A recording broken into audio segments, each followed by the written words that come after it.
and welcome to Indie Attack. Today, I am Kelson. I'm Woody. Today we have a game during our horror week. This is... Spooky! Ooh, ghostly. This one is I'm Scared, which is a very appropriate name. This is by Ivan Zanotti. So this is a... What is I'm Scared? I'm Scared is a first-person... Yeah, a first-person exploration puzzle horror game. Yeah, adventure... soundscape, screw with your head. Yeah, / meta-textual game about being in a game, which is something we encounter with great frequency on this channel. It's a very popular thing to do in indie gaming, I think, is to be very meta-textual. So it's kind of, obviously the gimmick of this game is that it says that it's trying to mess with you from the start. Yeah. It's like, look out, this game is going to mess with you. And so that manifests itself in, it won't spoil everything, but it's sort of, the game will, for instance, at one point... There's some reasons it was a little difficult to record. Yes, it was challenging to record because the various weird things were happening, and it's effective in that sense, but, it'll open up a pop-up browser, and it'll be the face of the monster that you're running from. Things like that, where it's like, ooh, it's paranormal activity, and...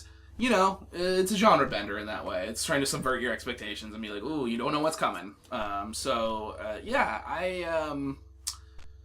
I appreciated the game, but I'm going to say right away, I did have qualms with this one in particular, because basically the problem I had with it was that I didn't find the goals that it sets. When a game says to you right away, like, I'm going to mess with you, and I'm going to try and trick you, I didn't find myself very tricked. It just felt it felt like gimmicky, you know? Yeah. And I was totally down for I'm always down for the ride in this channel. And, and at first I was into it, but then when I realized, that there's a part where you're walking down a path and you basically have to go the opposite way that it tells you to go, and it's like...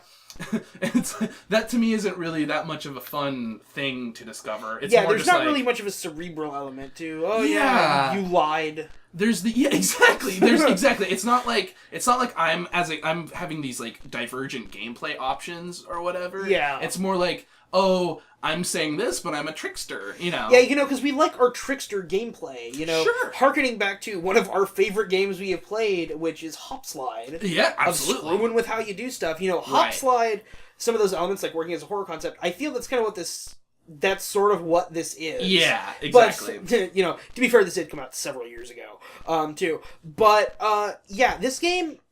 It was all right. It was the atmosphere was definitely spooky. I think that especially with headphones on. I liked how the sound worked. I completely agree. In this game, I like the sound. The sound design is really good here, right? Because it's this weird old school sound that it's like 8-bit sound. Yeah, the little ghost snickering laugh was great. Like that little creepy laugh, and just your footsteps feel very cacophonous and intense, and I agree with you. It's almost and it's going for a very lo-fi aesthetic in general, which I like that because it is fun to play in that because it is kind of intrinsically spooky in a way when things are so distorted sonically and visually. It's very bit.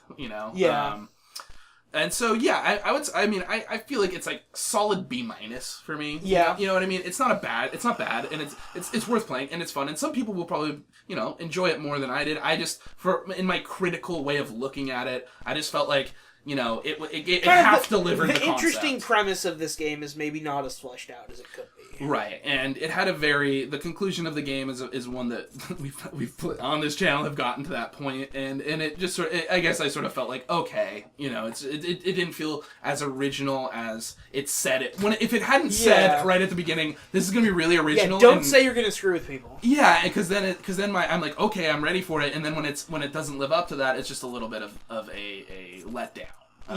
But that being said, it is creative, and I think, like you said, the sound design, the general atmosphere is cool. Sound design, art, atmosphere, that's all great. So it's a mild recommendation for me. I'm not going to play it ever again, but it could be worth 15 minutes. Absolutely.